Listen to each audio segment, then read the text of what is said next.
Hello everyone, it is me, and today I'm going to be doing a book review on the book called A Short History of Man, Progress and Decline by Hans Hermann Hoppe.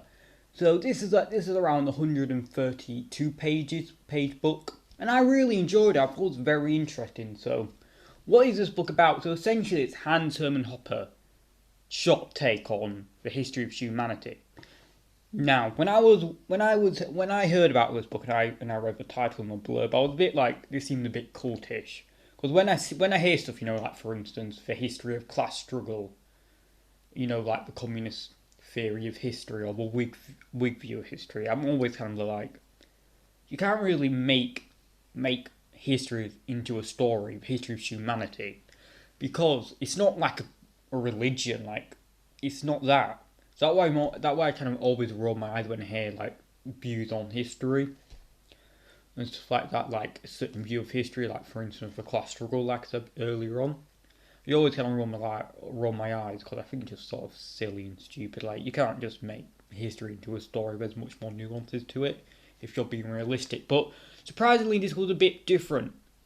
It was actually quite science based, actually. Certainly for chapter one. This was the case where Hans Hermann Hoppe goes through evolution. It's not like a science textbook or anything, but he explains evolution, where humans immigrated to during the Ice Age. It was quite interesting. So it was quite interesting. He also, and essentially what he does, he explains how property came to be, why it was kind of a bit about why feudal kings are better than constitutional and absolute kings, and his view on why he hates democracy so much. Kind of like a short of the version of democracy because it failed, but it isn't the same since that was mainly just a critique of democracy. He goes through like the history of evolution and how man created property in his mind.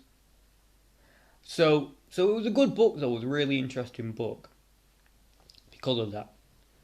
And I really enjoyed it because so far I only read 3 books from Hans Hermann Hoppe. It was the books I've read was Democracy of God That Failed, Getting Libertarian Right, and this book, and all of them have been really good. But I would say this book is better than Getting Libertarian Right if you had to rank it, but not as good as Democracy of God That Failed. So really good book nonetheless, and I do recommend you read it since he goes through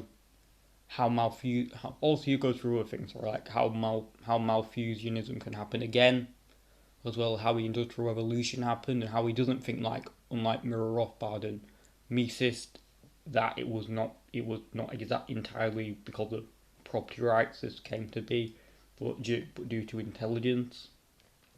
So anyway, I do really recommend you read this book because I really enjoyed it. So anyway, if you read the book before, comment below what you thought about it. Did you like or didn't you? I just want to know his opinion. So anyway, thanks for watching. Please subscribe. Goodbye.